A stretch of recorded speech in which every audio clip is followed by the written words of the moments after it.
Number 3, cement.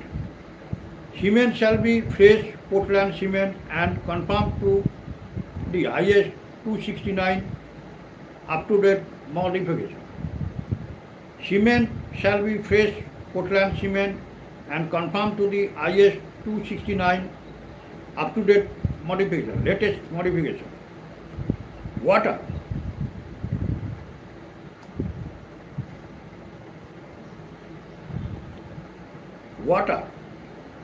Water use shall be clean and reasonably free from injurious quantities of deleterious materials such as oils, acids, alkalis, salts, and vegetable growth.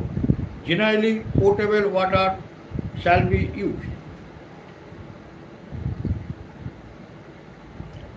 Water used shall be clean and reasonably free from injurious quantities of deleterious material such as oils, acids, alkalis, salts, and vegetable growth.